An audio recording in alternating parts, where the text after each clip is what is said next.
Hi, and welcome to Iacon Underground Radio for the week of March the 9th. I'm Jen. I'm Alex. And I'm David. So, this week, now, it sounds like there may still be some printing delays. So not everyone's shop may necessarily have it, but it should absolutely be available digitally in all markets. This week, we finally get the much-awaited More Than Meets the Eye number 50. Yeah. Hooray! Yeah, the preview pages are already out. Alex Milne has been tweeting bits of his inks of the pages. Emotion. Yeah. So we'll be discussing that. And there's also a new episode of Robots in Disguise this weekend that we can touch on briefly. But first, the news. What little there is. What news there is. Man, I had failed to really grasp that post-Toy Fair news tended to be so dry. But there's been announced by Takara Tomy, a redeco of the Masterpiece Ultra Magnus toy as the old Powered Convoy Diaclone Magnus toy. Only they're calling it Delta Magnus, which is, I think, something from something of James Roberts. Maybe? Some people on Twitter were congratulating him on naming a toy. It's the difference between Magnuses. Yeah. So it's all blue and red in different places and different degrees. It's very exciting for people who like Diaclone pre-Transformers Ultra Magnus.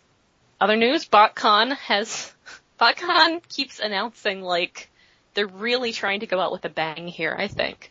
Because, of course, there are a lot of rumors that this is going to be the last one. They haven't announced they're going out yet, but it's clear they're going out. Man, so Judd Nelson, the voice of Hot Rod in Transformers the movie, not in the series after that. That was Dan Gilson. Didn't he voice Hot Rod in animated? Yeah, I think he did. The brief moment that Rodimus Major was on screen. There for like 5 minutes, but still. Yes. Got like 2 or 3 lines. Man, animated was really on top of its game for voice casting. It was. Like, admittedly, it was real easy for them to get Corey Burton to do Shockwave because he was already Megatron. But yeah, and Spike, when there was a brief cameo from future Spike, because again, Corey Burton already on the show. But man, yeah, they were on top of casting. So yes, Judd Nelson, who has occasionally been Hot Rod. Oh man, I'm gonna be sad if I do have to miss that one. Yeah, kinda. The other BotCon news is that for once they're actually going to probably pay some professionals to produce their comic. They are going to have the comic done by people with IDW. Huh. It sounds like, it's still, the Rise of the Predacus thing, so it's still based on their own, I think they tweeted something that it's actually supposed to be tied to the IDW Beast Wars comics, which is... Yeah. Isn't that the Gathering and the other stuff that does not make sense? Yeah. The joke I saw about that was that also it'll have a backup story about Energon. So... Well... While we're talking about least favorite fictional stories. Oh, Energon is just so much wasted potential. Yeah, I felt that way about Armada, too. Okay, but... Also, I'm really proud that the BotCon publishers are going to pay somebody to professionally do their comic, because it sounds like a major change from not paying somebody professionally to do their comic. Yeah, I admit that back in the 3H days, we were volunteers, those of us who worked for him, but we also, had our hotel room paid for and... Oh, comp stuff. Yeah, and we got a set of toys, we got free toys. Honestly, some of the smaller ones, we would just be like, here, just take a handful. I've still got a few, tap outs and rooks and cliffs, just in storage boxes. I kind of want a Rook. Yeah, I mean, I remember, like, one time we just, like, we were boxing the Mega Xerix, and just at the end it was like, well, pick one out, and then we didn't want to take them out of the box, because we had just put them all in the boxes. So, but yeah, from what I've heard, FunPub wasn't even doing that much for their people. And those were people who were actually producing content for them versus, there was that one issue of the fan club magazine. So we did produce a little content, but for the most part, our role was just, labor and, talking and ideas and all that sort of stuff. But the point is, it's nice that they're actually paying someone to produce the comic this year. Yeah. Yeah. And on top of that, they actually had an ad for BotCon in this week's issue of Transformers More Than Meets the Eye. Yeah, I noticed that. That hasn't happened before, has it? I noticed that through the tears. I want to say it might have. I want to say that's not totally new. I mean, that's something that's sort of up to Hasbro to just... I would assume that Hasbro pays for ad space if they're going to have something like that. But it may just be part of their agreement or something. But I'm not certain. I would have to go back and look at... Go back to the old issue. Yeah, or look at the wiki pages for old issues where it says what was advertised in the back. At least I don't remember it being a whole page. Yeah, that can be a midweek Twitter correction. Yeah. But yeah, there was an ad for BotCon after all the crying was done. Oh man. Okay, so that's pretty much the news. Yeah, there's other toy sightings, toy things, crazy rumors of toys. Nothing super exciting. There is a rumor of us getting a tidal wave. Yes. Oh, I'm sorry, tidal wave. Yeah, Tidal Wave was my favorite character from Armata. Yeah. Yeah, I saw that. There was a potentially leaked take with a grain of salt. Do we know what the source on that was? Or claim? No, we don't. No, not really. I don't know. I only saw it show up on the forums from who knows where. Yeah, there was a listing for Tidal Wave, and which I have to assume that was a typo on the part of the person recording all this stuff. But there was also a listing for Nautica. Yay, yeah, that's Nautica. the most important one. There really should be a Nautica. There should. She's so good. One. Wanna hug? Even if you have to remold her out of something else, we don't care. We just want a Nautica. I need her to hang out with my skids. I kind of want Nautica to be like a mini-con pack-in with Tidal Wave. Aww. But I also don't want Nautica to be that small. Yeah, No. I want a more substantial Nautica with that. I need a Nautica scaled to my skids so they can hang around being smarter than everyone else. But Yeah, no, in a good just, way and not an obnoxious way like Brainstorm would be. Yeah. Yeah, and that's what it is. Who knows if any of that is even a real thing or something somebody's... Because, I mean, these news sites are very fond of just being told things. They're probably not as bad as they used to be. Yeah, they're not as bad as the old he tell me weird rumors that would pop up. Yes. Back in the Orson days. No! Yeah, there's not much of a chance of us seeing Starscream's dick randomly show up on the... Yeah, but rumors have been, like, or at least the recent ones that I've noticed have been more true to what actually happens, but half of this supposed list sounds like a pipe dream of, like, everything you would want. Yeah. Like, a new Rodimus, Getaway, Trigger Happy, and Weird Wolf Headmasters. Oh, that almost seems like something that's a low-hanging fruit there. That sounds like an easy guess. None of that sounds unrealistic to me. Well, no, it doesn't sound unrealistic. It's just, it's filling all the holes you kind of want to. Well, short of giving me a misfire, too. Yeah. I want a misfire that has better hips. You need a misfire. Need more misfire. Although, misfire did have a lot of articulation for the time. Yeah. He just didn't have ball joints. Talk of Decepticon clones, which, oh man, the siblings. I love the siblings. I liked the Autobot clones a lot. They had good characters for the 2 lines they got on the cartoon. So yeah, that's pretty much the news. So shall we go over Robots in Disguise briefly while we can still talk through our emotions? Yeah, Sure. Save the big one for that. Yeah, so new episode of Robots in Disguise. I was, rather than just going over a play-by-play, we'll just discuss it real quick. I was personally really hoping that they were really playing up the Insecticon thing that they seem to be going for. Yeah. That would be nice. But they had those underbite looking dudes who, sadly not insects, and then Steeljaw was all like, hey, I'm sexy. I'm gonna hang out with you guys. Yeah. Yeah. Oh, we got generics. Yes. Well, recolors of dudes we've had before, thus being generics. Yeah, there was a brightly colored arachnid-looking lady. But yeah, basically the episode was just...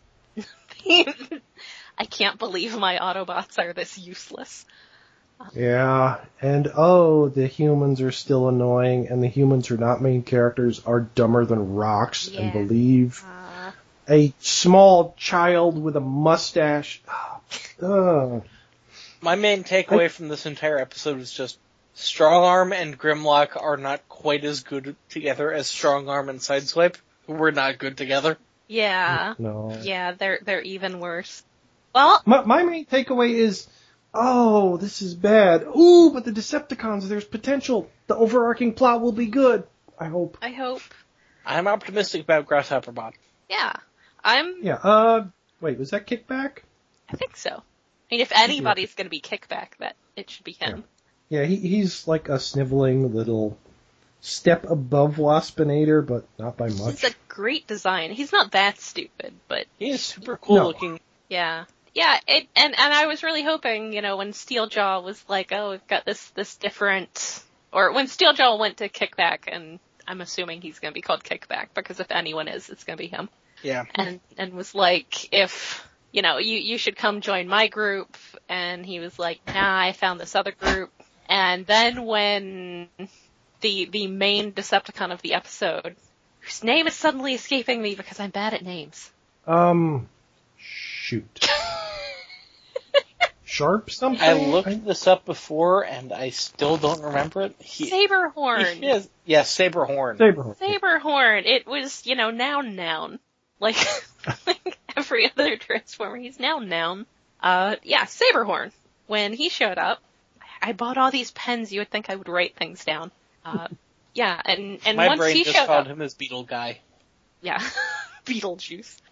I was really hoping that they were going for an Insecticon thing, and they may still be to some extent. But yeah, Saberhorn was pretty amazing. He was very cool.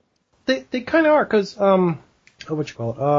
Scorponok is a spider. Kickback is, basically a grasshopper. How can Scorponok be a spider? Scorponok. Oh, let me start that again. Scorponok is a scorpion. It's like everything I know is There wrong. you go. Sharp, is a Hercules beetle. Yeah, you're gonna give me a Then there's Kickback as a grasshopper, and the, what was her name? Glowstrike had, bug eyes on her head. Yeah, I mean, she's probably It's a like helmet? a lightning bug. Yeah. She's probably a lightning bug. She looked pretty great, though. And then there was not arachnid. There was knockoff arachnid. Yeah, she just didn't have the legs. Yeah. Chopper blades. Though, Saberhorn, unless I was misjudging his alt mode, he looks like he is one of the few who has a humanoid but animal-themed robot mode and an insect alt mode. Oh yeah, his alt mode. Well, that's like Chop Shop. Yeah. Of course, he has 5 alt modes that become one dude. I mean, they seem to be rare in this series, but they're not unheard of. But he does seem to be in that class. But yes, he shows up. I love that he's got like a full-length saber and then the short saber, and he's all a fencer and he's all very proper, and About Oh, he's a noble fence. It's not the character I was expecting from seeing like a short clip of him in the teaser trailer of Decepticons a while ago. Mm-hmm. He's way more fun. He's pretty cool. He's pretty cool. He's the Errol Flynniest. Yes. And, he was stealing some, exposition juice and, and taking it to a place where the humans were needed to do ridiculous things. And Strongarm and Grimlock couldn't get along because Strongarm can't fight alongside anyone with whom she does not have unresolved sexual tension. And then Bumblebee was very disappointed, but not as disappointed as I really think he should have been because they were terrible and they ruined everything. But yes, at the end, Steeljaw, who continues to be made of sex, followed Kickback back to... I am curious whether this was an intentional homage, because when the Insecticons in the G1 cartoon first show up, they're in this crashed spaceship in a swamp. Yeah, it is really similar. And these guys have a crashed spaceship in a swamp. Apparently Saberhorn had been a pirate, which is not surprising because he's all swashy and buckly. And he was listed as having been put on the Alchemor, but he wasn't actually in the Alchemor's logs. So there's something interesting going on there. Yeah, that seemed weird. Also, he was going after stuff to make spaceships with. Yes, or possibly to repair spaceships with. Yeah. But yeah, that's very long game detail. Yeah, so either this is another spaceship or it's like the back half of the Alchemor or something. Mm-hmm. Or, yeah, it could be another spaceship. That could be whether they're crashed or whether they intentionally came here and just, it's like Luke landing the X-Wing on Dagobah and it just sinks into the mud and it's like, oops. Yeah, so, we're gonna be here for a while. So, hopefully, presumably we will find out. But this is a very interesting new batch of Decepticons. There's a lady who is one of their leaders. She seemed nifty. Yeah. And Steeljaw has come to offer his services as, I don't know, him. Sex on wheels? Yes. Well, he does have wheels. So, to be fair, he does have a vehicular alt mode. So yeah, there are some interesting implications there for future episodes and some pretty neat new Decepticons. Yep. Yes. Hopefully they'll get toys other than just Scorpion. I know. That's the most frustrating thing about this show is that you've got all these amazing Decepticon designs. And then so many good designs, so few toys. Yeah. Well, hopefully it'll be more, because like last season was mostly about one-off throwaway guys who it kind of makes sense they're not getting more toys, but this we have two new leaders, and Sharphorn was a pirate leader, but now he's a subordinate to these two. Mm-hmm. I want those three as toys. Come on. I want Filch. I want my crow. I want my crow lady, my pretty purple crow lady. She's locked in a stasis tube thingy, whatever the hell. They gotta let her out and then give her a toy. Yeah. All they have is the little blind bag rubber figurine that doesn't actually look like they told the designer that it was a female. Oh. But I'm so annoyed by the blind packed mini guys. Yeah, I would they do. Totally buy more of them if A, I knew which one I was buying, and B, they were available anywhere I regularly shop. Hey, I stood there in the middle of the aisle in Target and peeked through a tiny hole in the printing in the bag to figure out which ones were the ones I was looking for. 'Cause I'm a huge nerd and I have no shame. At least I can always tell myself, at least I'm not a Hot Wheels collector. So yeah, that was Robots in Disguise. So feelings, guys.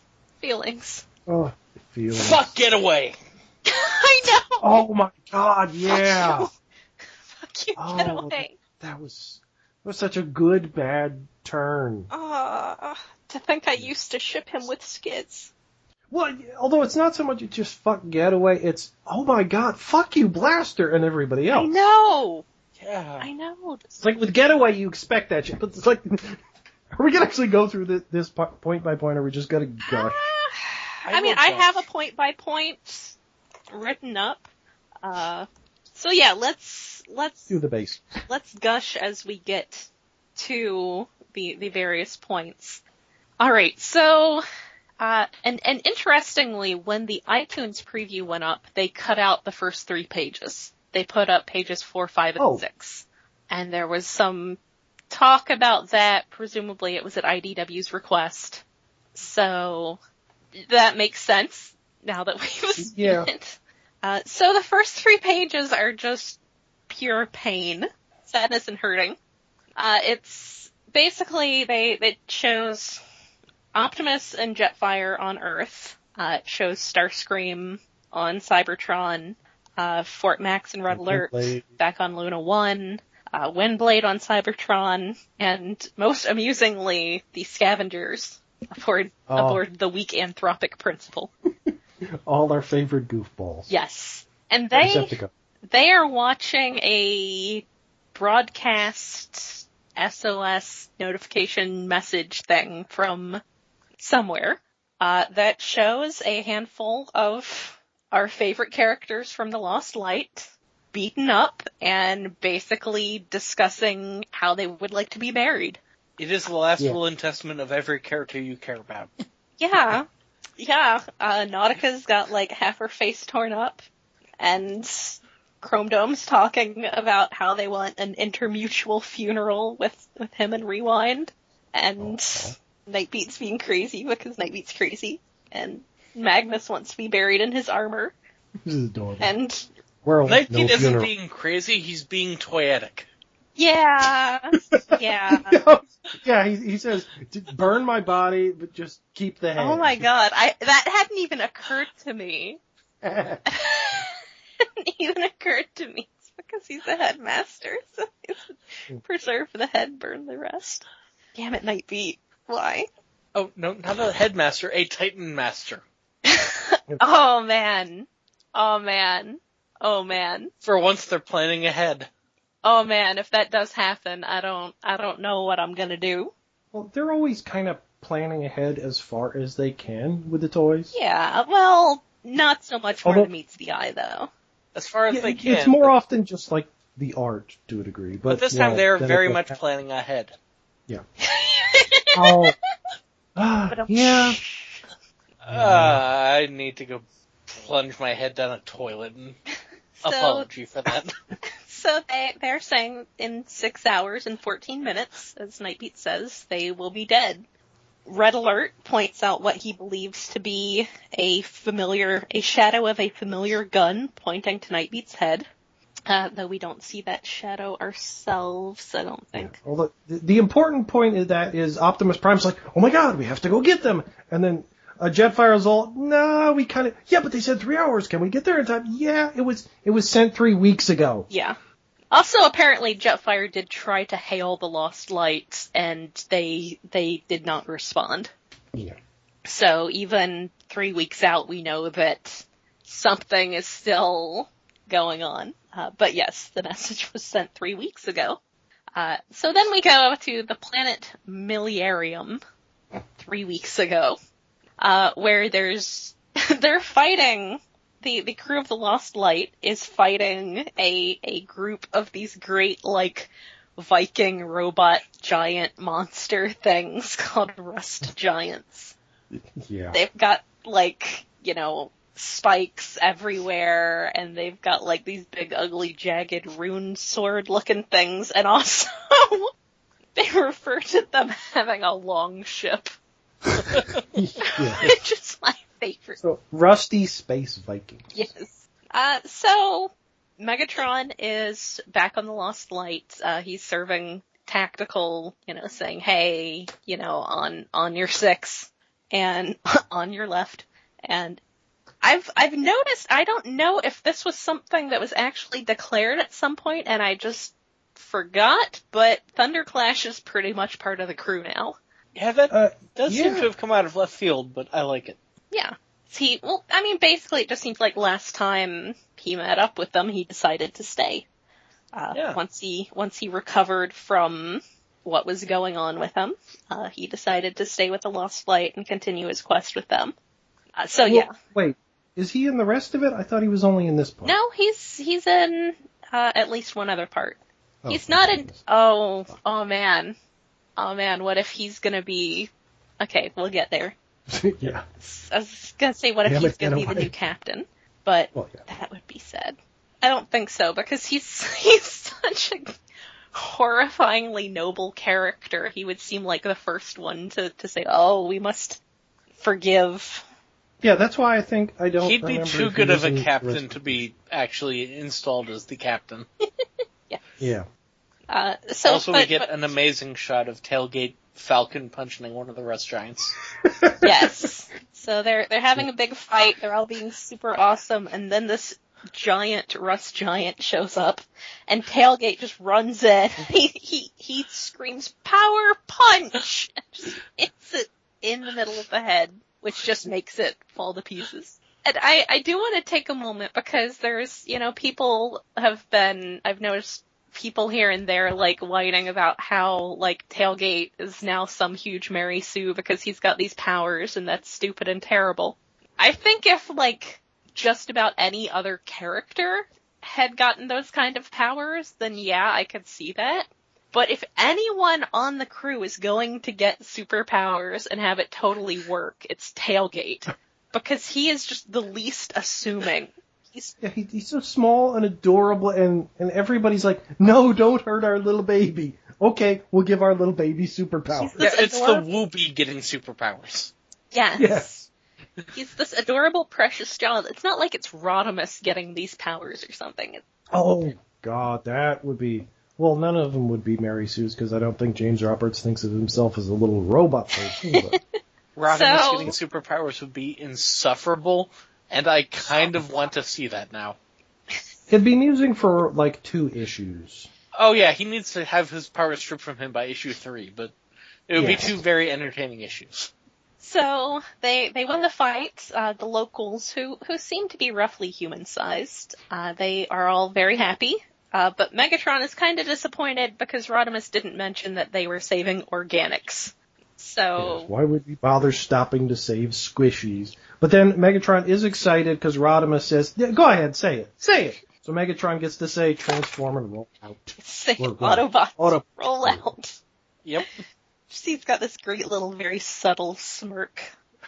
It's pretty great. Yeah. But I do like that Megatron, while he's turning over a new leaf and he's being a pacifist and all this, he does still have his ideals, certain ideals at least, that while he's not going to go around crushing organics beneath his giant metal heel, he does think that they should really be focusing on helping fellow mechanical cultures.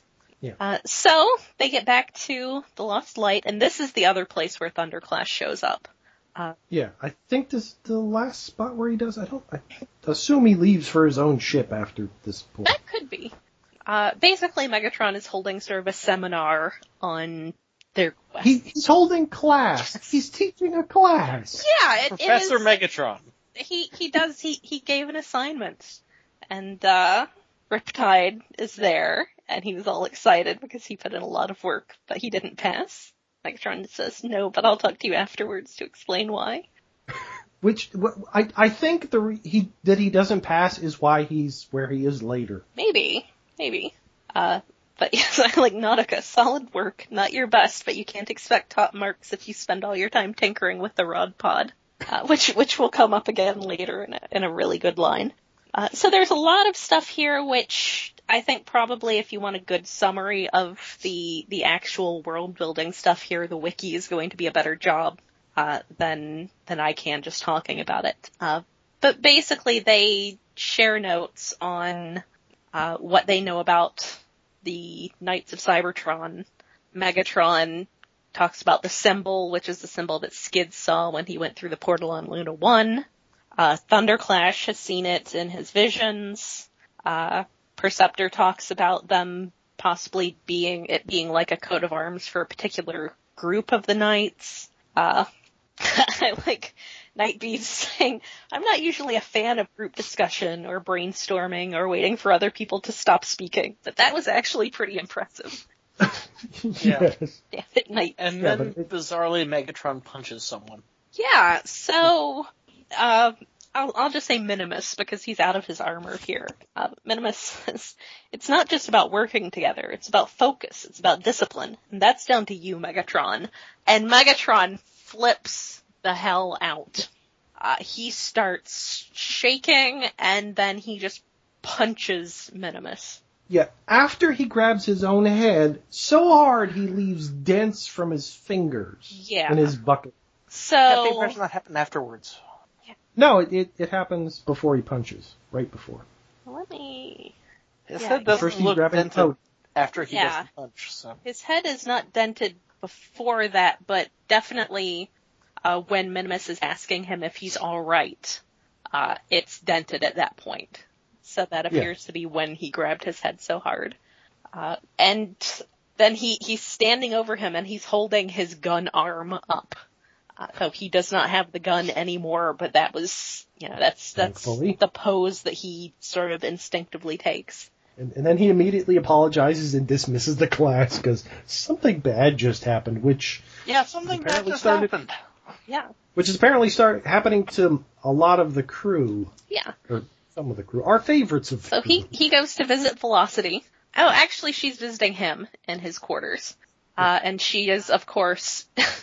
I feel so, I like her as a character, but I really feel like a group like the Lost Light really needs a senior medical professional, because they get Yeah, you kind of need a Ratchet. She's too nice, in a way. She's too new. She just doesn't, it's like, they're too much main characters to have a recent med school graduate. Wait, is she recent, or I thought she was... Yeah, she had just passed her exams. Her ringtone being, I'm a doctor, not a performance artist, doesn't work, because it needs to not be a ringtone, it needs to be an exasperated claim from years and years of practicing medicine. But see, she was a performance artist on Caminus, because that group they were with was all about the performance artists. Swerve gave it to her anyway, so it's his joke. I also noted, and this is something that will come up again when we get to the backup story, that she refers to First Aid's record keeping as adorably haphazard. I think, it's little stuff, but it does seem like she's sort of developing kind of a fascination with her predecessors on the ship. So basically she's checking in on Megatron. She's concerned that he's kind of off his meds, because he missed a weekly appointment. Now, as a recap, they've been giving him something called Fool's Energon, which depowers him. It makes him, as she puts it, if he hadn't been put on this stuff, she refers to it as a chemo sedative. If he hadn't been on this stuff, that punch would have killed Minimus Ambus. So, yeah. But this is very interesting, and I think that maybe is something that is going to be relevant to things that are going on. But she asks him how long he's been taking it. He says a year, give or take. He hasn't noticed any side effects. And she says, I've not analyzed it, but most chemosedatives cause some changes in mood. In fact, in extreme cases, they can change your entire personality. I'm like, oh... Yeah, even comes up in this scene where it's like Megatron says he's not stressed. He says he's never been happier, and he's actually smiling. Yeah. So yeah, she looks at the dents in his head, and he says that he did it to himself, and he heard voices that were screaming, and it just, freaked him out and caused him to do that. And she suggests that maybe it was stress, which would be another side effect of the sedatives. And he says it's not stress because he's never been happier. And oh man, as someone who has had a history of dealing with stuff involving mental illnesses and trying to deal with it yourself versus trying to deal with it with medication. This is something this is a big discussion, and not one necessarily to have here, but it's certainly the sort of theme that you're not usually going to run into in a licensed toy comic. Yeah. No, but it's also layered upon the top of the fact that Megatron has killed millions. Yes. It's an interesting point to bring up, although later in the issue they do kind of diffuse it. Mm-hmm. Yeah. Yeah. So, but yes, she gets a call with that ringtone that sort of gave her. But I just love that when she covers it up for a second, she just whispers, "I'm glad you're happy." It's just, aww. Yeah. Because she doesn't know what Megatron is. Well, there's a big difference between knowing something intellectually and knowing it emotionally. Yes. Yeah. Yes, which is the thing. It's like, she has a nice bedside manner with the greatest murderer in all of Transformers history, who we've also, in the series, actually grown to like. Yeah, and that's the thing, is that she's been told what he did before, I'm sure, but she's not experienced him. She never knew him as that person. She only knew him as this reformed version, and that also made me think, and that'll certainly come up too. That's what this issue's about. Yeah, but that also made me think about how Nautica has treated him the entire time since they both came on the ship. Is she's been very affable towards him and treated him, I'm not going to say with a lack of respect, but a lot more familiarly than you might expect. I remember something like when they were using their avatars. There's some bit there where they were sitting in the bar where she was like, some physical action that now I can't even remember entirely. But the point is, I realized when you go back to the detail about how she was, it was almost certainly her that Rung was referring to, who gave him the early copy of Megatron's big manifesto. So to Nautica, she knows him as this guy who wrote this idealistic political biography. She doesn't know him as, she's been told what happened in the meantime, but she knows him as the writer of this book that had a lot of, what were good ideas. So that really explains a lot of their behavior toward him, that, they may know intellectually that he did all this stuff, but they never experienced that. So they don't, it's not that they're nicer to him, it's that they treat him like a person instead of treating him like a terrifying warlord. Yeah. And that's, it's a subtle thing that I've noticed a lot with Nautica, and that's something that Velocity is doing a lot here too. But yes, she gets a call that, several of them have had these, weird auditory hallucinations. So Rodimus gets a handful of them together to discuss this, and he says, "I'd rather not order anyone to describe what they heard." Tailgate's like, me. I really like that when Tailgate says that what he heard was Cyclonus crying out in pain. Cyclonus feels it's very important to point out it's not a sound he's heard before, just so we're all clear. Just not to be insecure or anything. Want him to... And then all of the rest of our favorite gang have had the same things, like Rewind and Chrome Dome and Rung have all heard horrible things. Rung refuses to say what he heard. Rodimus thinks he knows what's going on, which is that Blaster, note that it's Blaster, received a signal at around the same time that happened to all of them. Rodimus thinks it may have been some sort of psychological assault. So basically they decide to track down the coordinates, which Mainframe is helping them to do, and basically find what sent that signal. Also, Magnus? Magnus says this is a terrible idea. Rodimus says something using bad grammar, and Magnus gets distracted. And then Megatron says, when did you first realize that he uses bad grammar to distract you whenever you raise an objection to something he wants to do? And Magnus says, he does what? that is the best panel. So beautiful. It's like such a great moment. Didn't realize. Oh, they're such bros together. Rodimus is the best at being the worst. Yeah. And so Mainframe suggests to Velocity that he might want to take someone to watch her back. I'm wondering, just based on who ends up going with them, if he was suggesting Whirl or someone else. I forget whether Whirl is technically part of Team Rodimus. I guess. Presumably. Well, it's either her or maybe the bodyguard. Or I guess 10. Swerve would. Yeah, 10. Swerve probably brought 10. Yeah, but at first, like, I think Mainframe is trying to convince her Velocity not to go. No, because, she says, you think I can't handle myself? And he says, no, but what if something goes wrong? And he says, don't you want someone to watch your back? And she says, it sounds like you have someone in mind. Oh, I guess, yeah, he's trying to push to make sure that Whirl was there. Yeah, because everyone else from Team Rodimus, being, the smart people on the crew, plus the ones who heard the hallucinations, plus presumably Swerve brought 10. And like I said, I suspect that he was probably, especially because the next, they get on the rod pod and then Velocity is talking to Whirl.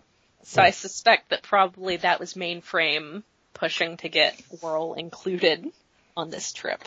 Yeah, and then there's some weird spacey wacy stuff where they're inside an empty planet, which it turns out is the same planet that the Necrobot's planet. Yeah, Necrobot was on. Also, Rodimus points out that the rod pod now has a teleport drive, which Nautica built it as a thank you present after I stopped going on and on about how much I wanted a teleport drive. Yeah. That was my favorite joke of the issue. He's the best at being the worst. It's cool. I still love Magnus's reaction. He did what? He manipulates people by being annoying. So yes, they find themselves in the middle of what seems to be a hollow planet, and then when they pop out to the outside of it, it turns out, hey, it's the Necrobot's planet.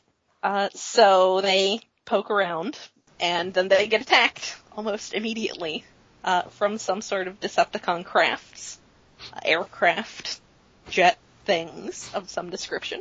So they decide to head for the Necrobot's fortress, because that's at least going to give them more protection than hanging around out in the middle of nowhere. But it's not actually a fortress. Oh. No, yes, it will be as soon as we get inside it. Yeah. So they hop back into the rod pod. They start, has anyone got any idea who's attacking us? I'm making a list of suspects. I'm on E. Everyone we've ever met. There, you're welcome. So they fly the rod pod back towards the fortress. They almost make it before the rod pod is shot down. Again. Oh, no. I love the rod pod. Not everyone loves the rod pod, as we'll soon find out. But yes, Nautica gets hit in the face with a chunk of scrap, and Magnus loses an arm. Oh, and if you look close, Cyclonus is holding tailgate. Aw, is Babu. Okay. Yeah. So they all run away from the burning wreckage.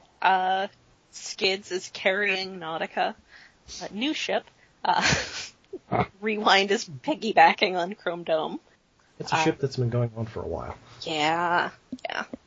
It can be a friend ship. That's fine. So they get in there, and at first they can't find the Necrobot, which I should have checked to see if we had, an official pronunciation on his real name. Censere? Censurus? No, Censure. It's Censerre. It's something Latin-y, Frenchy, whatever. So it's either Sincere or Sincere. I just don't know if the last R-E is included. But the Necrobot is dead. Which is so sad, because he was just this dude.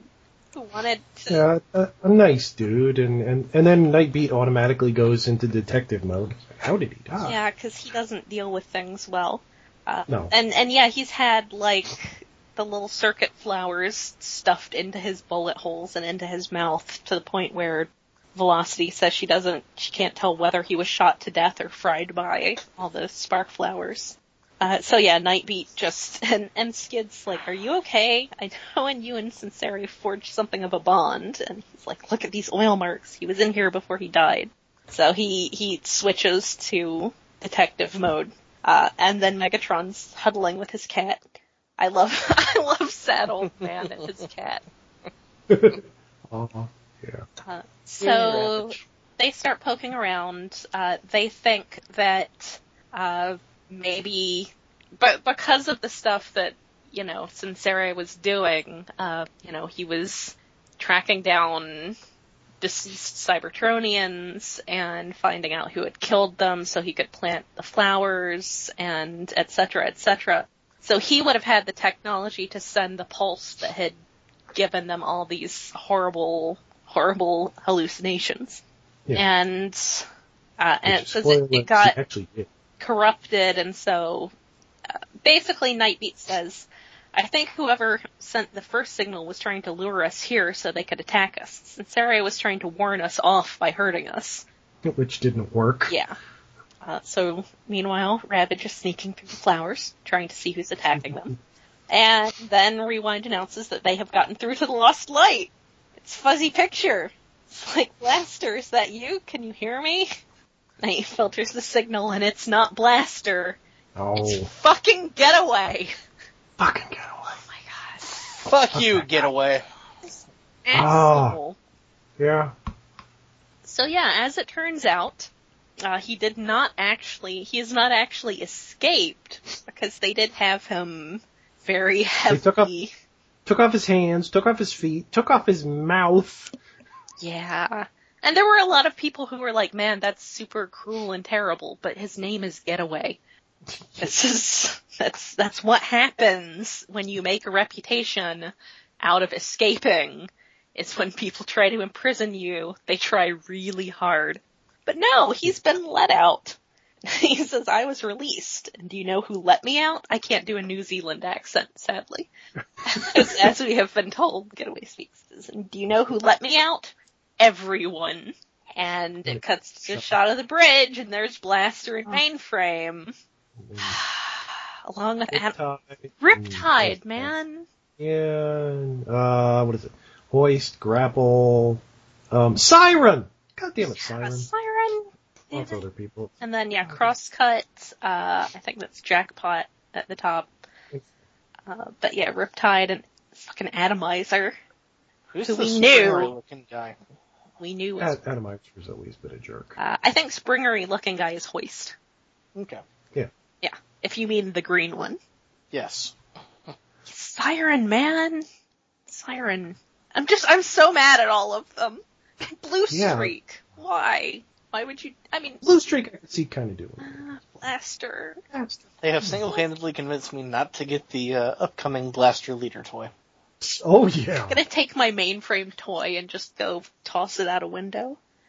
No, I have to, move half of my shelf that I have of the Lost Light toys. You guys, no, bad. Get away. No, you're bad. Because they've, it's not that they betrayed them, it's that they wanted everybody off who was friends with Megatron. Yeah, basically, mass murder dictator. The vast majority, and this goes back to what we were saying about certain characters and how they respond to Megatron. The vast majority of the crew wants nothing to do with Megatron. They think he should have been executed. They don't think he should be given a second chance. And the thing is, that's all kind of reasonable. Yeah, the thing is, they're actually kind of right. But James Roberts has done it in such a way that all of our favorite characters, all the characters he spends the most time on, all the amusing weirdos, are the ones that like Megatron. So we're siding with them, and yet it's the Autobots that are still on the Lost Light who are technically right. This is the problem, is they're right, but they're hurting our faves. Yeah. Yeah. They're right, but they're hurting our favorite characters. And it is good that he's set up like Getaway is like the main one. Yeah. Because, Getaway's been such a jerk up to this point. And shipping Skids with Nautica is way better than shipping him with Getaway. Yes. So yeah, Rodimus clarifies that, yeah, Mainframe and Blaster totally made up the stuff about the signal to send them out there. And Getaway basically explains that, yeah, they didn't want anything to do with Megatron. They want him to not be on the ship, and they want anyone who, would tolerate that to also be off the ship. All that's fine, but he also criticizes the rod pod, which is just, that's unacceptable. Well, that's like the icing on the cake, that he's tired of Rodimus because the quest is to find the Knights of Cybertron. And everything Rodimus does distracts from that. He's not actually doing that very well, which is the entire series. Yeah, he genuinely wants... Getaway and the others genuinely want to actually carry out the quest and not go dick around on Hedonia and not liberate a bunch of organics from Viking rust giants and not do all this other stuff. So basically, it turns out that Getaway and Atomizer have been going around talking to everybody on board, asking where they stand on the issue of Megatron. What would they do? And mind-wiping anybody who doesn't answer the way they want. Yeah, and using the nudge gun to remove the conversation from the minds of whoever would side with Megatron. And yes, then he says, you're a bad captain, and I realized that the moment I saw your ridiculous rod pod. Don't you dare say bad things about the rod pod. But it's so ugly. And, so yeah, they discuss all that. Damn it, Getaway. He's so terrible. He says mean things about the rod pod, and he's trying to get all our favorites killed. Yeah, and Ravage was outside sneaking around, trying to find out who was shooting at them. And he does, and surprise, surprise! It's the division. It's Tarn! It's everybody's favorite Decepticon-faced guy. Well, and Death Saurus and Leo Zach and the rest of them that they met a few issues ago. It's the DJD in exactly the conflict that you were expecting. Yeah, so Getaway says that, well, I was kind of expecting them to just get on the whole ship. I wasn't expecting them to, a group of people from the Lost Light to basically feed them to the DJD. But yeah, Getaway says they're about to have company, and he says, I don't want to spoil the surprise, just do as they say and no one will get hurt. That's a lie. One of you will probably get hurt. And well, yeah, that's kind of the thing. Like, Getaway is feeding the Justice Division Megatron. But he's also sent all the guys he doesn't like away with them. Yeah. Knowing that they're going to try and defend Megatron and get their asses kicked. And poor Ravage comes back, and Megatron knows at that point. Yeah. And he says, they're here, aren't they? He says, not just them, hundreds. He says, who's here? And yes, it's the DJD and Death Saurus and all of the various random Japanese characters. Leo Zach! I love Leo Zach. And yeah, it's pretty threatening. So it's a half a page with a slant division, and at the top is the DJD and Death Saurus and Leo Zach and various others, and then at the bottom is and Megatron says, I think this is it. I think this is how it ends. Yep. And Megatron just looks kind of downtrodden, and Rodimus looks really downtrodden. And I like that Cyclonus is like patting both Tailgate and Swerve on the head. Yeah, and Swerve's like biting his nails. Yeah. Chrome Dome and Rewind are hugging, and Skids is hugging Nautica, and it's sad. The most threatening Autobot is 10, and the least threatening DJD member is Tarn. Yeah, it's pretty scary. This isn't gonna end well. Yeah, it doesn't look great. So, that's the end. We're gonna lose one of our babies, at least. It's the end of the main story. Yeah. And then we have a Next backup month, story. we watch all of our faves die. Yeah, well, there's a little backup of them going back, like the fractures from what was it when the quantum engines broke or something? Yeah.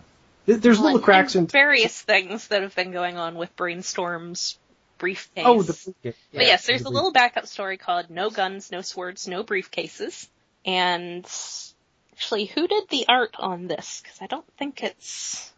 Here we go. Art by Brendan Cahill. That's what I thought. Okay, so yeah, good artist, but not the same art. So yeah, it's a series of little vignettes over time in Swerve's bar.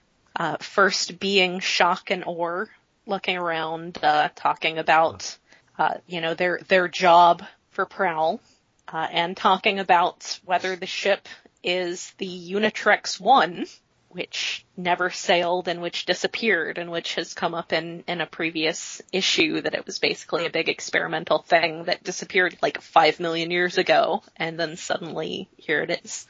Yeah. And one of them finds like something he scribbled somewhere, and then we see a ghostly looking Skids watching all of this. And then we skip to the grand secret opening, where Swerve announces 4 rules: no swords, no guns, no briefcases, and no telling Ultra Magnus. And at this point we focus on Drift and Pipes having a discussion which raises many questions. Yeah, it kind of does. Some of which we've discussed on Stasis Pod, actually. Being the subject of Cybertronians and physical attraction. Which previously we'd assumed really wasn't so much a thing based upon physical, but, well, at least Pipes. Pipes has a type. Pipes is looking for a good time, and he's got preferences. Yeah. Also, he just seems really skeezy here, and maybe it's just... Yeah, because he wants a triple changer as tall as him with an aquatic alt mode, not much kibble, a big chest plate. Oh my goodness. So, he's describing a shorter Nautica? What? Maybe. But yeah, he's like, you're a good friend, Drift. If you were half as big and turned into a boat, I'd probably have a massive crush on you. Yeah. Oh my god, Pipes. I didn't know.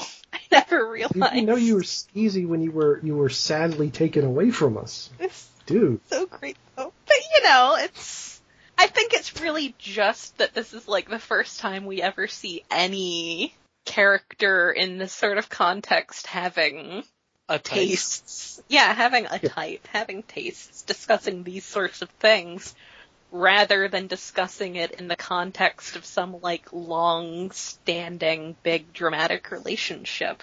So I think it really just seems skeezy because it's new and different. Yeah, I mean, oh god, now I'm just thinking of Dinobot saying, if you were a boat, my rigid grill structure. I do like the idea of having a type based on things like alt modes, and that's well, that kind of does make some vague sense. Oh, it does. I appreciate it. But yeah, then we see Tailgate, a sort of ghostly Tailgate, looking on sadly on this conversation. And actually, Drift was saying, well, there's a bomb disposal expert on board who's about your build. I could introduce you. Which I don't know, man. I don't know what's going on there. So then the next one is a little later. And we've got Red Alert and Ambulon. You remember Ambulon? Oh, poor Ambulon with his flaking paint. I remember Ambulon, and I feel like Swerve is a jerk because of this scene. Oh, seriously? Yeah. I mean, he kind of is. It's nice to see his alt mode, though, although his alt mode is a leg. Yeah, I mean, we knew that. Also, the best part... You get the name of his teammates. The other Combinacons, Kicker, Swing, Abdominus, even Armor. Just like Abdominus. They don't mind turning into body parts, but I hate it. All the puns. The puns are pretty bad. So yes, they were a combiner team whose alt modes were all just their limb parts. They weren't like a jet and a leg. They were just a leg or an arm. And yes, their names were Ambulon, Kicker, Swing, Abdominus, and Armor. Which is so bad. It's so good. Yeah. Yeah, I also would like to point out that having a name that has a -OR at the end is not unprecedented in Transformers, which is the worst part. Yeah. Yeah. So yeah, Skids decides to be a douche and throws something at Ambulon to trigger him into instinctively transforming, and then he's just a leg, and he's angry. And then we see, this goes back to what I was saying before about Velocity, we see Velocity looking on sadly. Oh, with a diagnostic drone. Yeah. Well, maybe the diagnostic drone missed them. Yeah. Also, Skids makes the worst pun possible. Oh yes, for what it's worth, I think you're a living legend. Like, Swerve, that you mean. better written down. Sorry, Swerve. Because, yeah, L-E-G-E-N-D. Yeah, that looked better written down. Oh, I didn't even get that. Swerve, you little dick. Leg end. Terrible. Oh. But yeah, I think it's really interesting, development for Velocity, who we haven't seen a lot of, but just her having this sort of developing fascination with her predecessors and, maybe a distant crush going on there, is really interesting. And then we go to, oh man, this is sad, man. This is sad. But Rewind, the original Rewind, the one who's dead now. When he was setting up a big get together to try to bring Rung out of his sort of catatonic state, which was after Swerve shot him in the face. Yes, which was the framing device for the Shadowplay story. And then Chrome Dome is watching that. I'm sorry, Rewind. I'm sorry things didn't work out. And, oh my god. I have to say that if they're going to kill a character and then have them come back again, this is pretty impressive, is to have these sort of lingering, because, yeah, Chrome Dome wanted to go back and see the other Rewind, the one who did die. And that's just the fact that he still hasn't, because he has felt, especially at first, he felt like he was trying to put all that very much behind him and move on and get over it. And yeah, it's to the point where Rung has to sort of lead him away. It's like, come on, Chrome Dome, you know the rules. Time to go. Oh man. Okay. So good. Okay, and then the next one is during Overlord's big attack on the ship. It's Tripodica. Yeah. Yay! The other one who died during all of that. Apparently he was hanging out with Perceptor, and Perceptor was using him as a tripod, because that's what he is. He's using him to aim. And that was who Perceptor wanted to go back and see. So he's standing there, which is pretty sad. Man, this character who was like not even a thing. Making me sad about it. Well, it's just a thing. And then after that is all of them working to clean up the bar after the legislators attacked. And that was what 10 wanted to see, was them basically finding him. Yeah. Which is sweet. 10 is so great. 10 is the best character who only says one word. He's a Pokemon. Covered in flowers. And then, after that, is actually when they were getting together for the big send-off, after they were bringing Megatron on board, when they were, when Dark Cybertron was finishing up and they were getting ready to go back out again. And, they're all hanging out, and Getaway is talking to Mainframe and Atomizer, and various other conversations are going on, and... This raises questions. Yes. It does, but it answers some of them. Yeah, and then we all see them come back, and, it says, because of all the time travel stuff going on, there are these little pockets that, you can basically go back and see things that happened before, and for whatever reason that happens to have happened here on, in Swerve's bar. Yeah, it's the easiest one to open. They can just look. They can't interact. Right. I mean, they just go. basically go back kind of as ghosts. And so then, Minimus is saying, well, at least people seem to have behaved themselves. I've had no reports of hijinks, horseplay, or tomfoolery. Yeah. I love you, Minimus. I love you, Magnus. He's so great. And I like Thunderclash and Velocity are looking at a little video display talking to Firestar. See, there's Thunderclash again. Though we don't know where that is. I mean, presumably chronologically that's before they all went down there because they're here. And that is one of the questions I was saying this raises. Where does this happen in relation to the other story? I would say probably just a little bit before it. Yeah, not that far before. That would make sense, except they blow the whole mutiny thing. No, they don't. Because they're doing it in a quiet corner of the bar. Yeah, they're doing it in a quiet corner of the bar, but it's happening on panel, which implies that it's happening somewhere that one of the crew members of the Lost Lake can see it. Could have, but they were not focused on that at the time. Yeah, they're just asking about it. Yeah. Oh, okay, I guess that works as an explanation. Yeah, I mean they don't see where they lead him probably out of the bar and shoot him in the head to make him forget. Yeah. So they're all hanging around after having done that. Like I said, they're talking to Firestar, etc. And then, Rodimus is asking Rodimus and Minimus are both asking Perceptor about all this, and Rodimus asks when it might reopen. And he says, well, it depends on, and Rodimus says, actually, no, don't tell me. Here's to surprises. And then watching them toast to surprises is a ghostly getaway. Yes, who's watching them from the future because they're all dead. Get away. Fuck you, get away. So, yeah. Oh. I think the biggest thing about this is that it really does not seem, regardless of whether or who survives this, things cannot go back to the status quo. I know, and that entire rest of the ship cannot be forgiven. Yes. Yeah, there's a schism that's been created.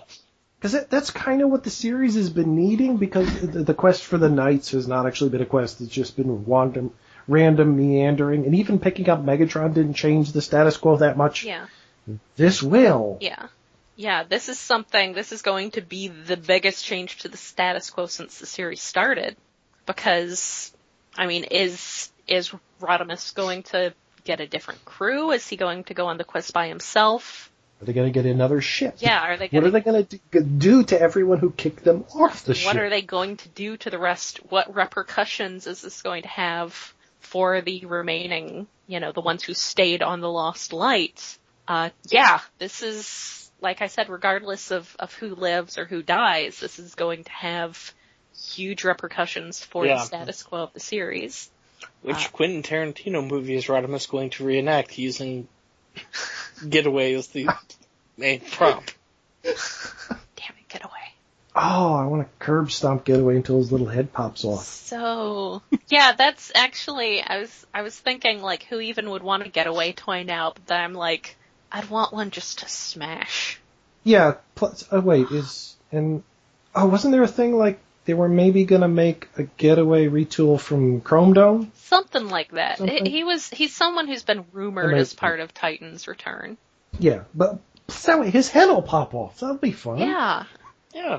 And you can still put it back on and resell it later. Yeah. And before you resell it, you can take his head off and make him a different character. Yeah. You can take his head off, lock it away somewhere where he can't escape, steal his body. Oh, man. Fucking Getaway. Damn it, Getaway. So yeah, that's a great issue. Yeah, that's, wow. And yeah, ending like that was just, that was some feelings there. I can't remember the last time I've finished an issue of a comic and been that excited for the next issue. Yeah, I would really, maybe with all these delays, we'll get it sooner. We're not going to get it sooner. I don't actually think that's going to happen. We might get it after 3 weeks instead of a month, but... That's probably the best we get.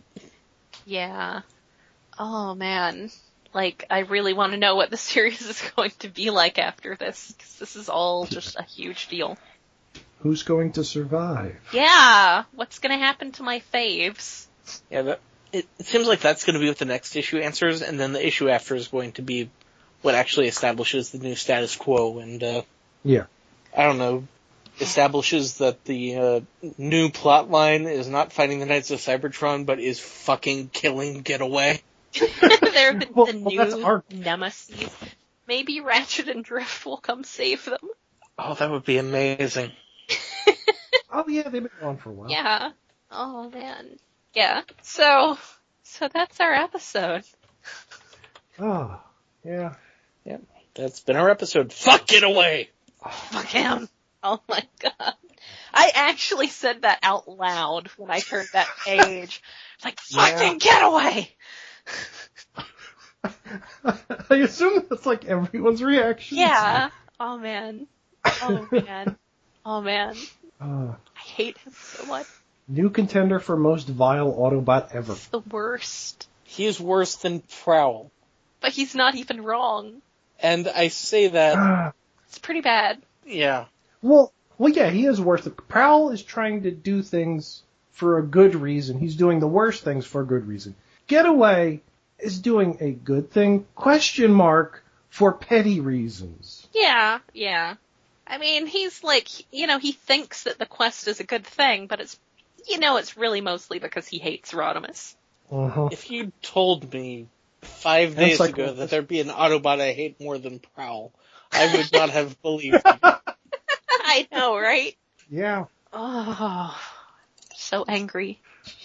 So much hate for Getaway. Oh, yay, and we finally get, the Decepticon Justice Division just chewing through our favorite Autobots. Since they got backup, I don't think they can kill all the Justice Division. That's not going to happen. Yeah. I mean, Ravage said they have hundreds with them. Yeah. Hundreds of Japanese toys. It's not just Breast Force. Man, I like Breast Force. Yeah, there's Breast Force, there's, Dino Force? Yeah, Dino Force. Pretend guys. What if there's a complete anticlimax? What if it's just Megatron saying, I'm not a Decepticon anymore, and them just going, oh, and leaving? Well, that doesn't explain the beginning. No, that also doesn't lead to the climax. Like, Tarn had enough of Megatron's shit. He just wants to get back at him at this point. Yeah. True. I mean, the stuff with the familiar gun made it seem like maybe Megatron was going to turn on everyone. But I think, doesn't Tarn basically have that same gun now? He's got two of them. Yeah, so I think that's probably Tarn using Megatron's gun. Yeah. But yeah, it'll be real interesting to see what happens here. It'll be interesting to see if, what becomes of the whole concern about side effects of the sedatives. Yeah. I bet at least somebody's getting their head cut off and kept in a jar. Something. Oh man, Headmasters. Oh yeah, since we're getting Titan Masters coming up, that's perfect. That's just one of the DJD guy's new fetishes. He just likes to cut off people's heads and keep them in jars. Yeah, because there's Chrome Dome who's got to lose a head. There's Nightbeat at least. A few more people probably. I don't know. I mean, More Than Meets the Eye does seem exempt from the toy selling stuff, but we'll see. Yeah, but at this point, I think it's an excuse to have fun. Yeah, this seems to be lining up in exactly the right point where it happening in the story isn't to sell toys so much as synergizing with to sell toys. It's to cause pain while selling toys. Yeah, I think that if you can both sell toys and cause emotional distress in your readers at the same time, I think that's the best way to go. I think that's the best of both worlds. I want a Headmaster Ravage. I just want a Ravage. It's like my little black kitty cat. He's my sad old person and cat. I want a Ravage, and then I want them to announce, at the end of the next issue, Headmaster Tarn. Oh, man. Oh, yeah, that'd be nice. Like, the last panel is Tarn getting decapitated, and then the next panel is just You can buy this head and stick it on any Titan Master. Yay! Oh, that would be great too, because his face is just the Decepticon symbol. Yeah. Oh, that'd be like the best headmaster. Or Titan Master. New terminology. Alright, so I think we probably ran a little long, but yeah. just a little. Bit long, but Well, it was a big issue. It's more than meets the eye, so there's lots to unpack. Yes. So yeah, I think that's it from us for this week. We will be back next week with some stuff. Some maybe thing, Yeah. something, I don't know, maybe we'll get Rob to talk about G.I. Joe versus Transformers. Yes, Yeah. Rob from Stasis Pod may drop by to talk about G.I. Joe versus Transformers. Or he may not. Because that comes out, when does that even come out? I don't know. I don't pay attention. Wednesdays. Yeah. Well, I know. Wednesday. Monthly. Sometimes. Yeah. Alright, well, until then, this is Jen. And Alex. And David. Fucking get away! Oh, man.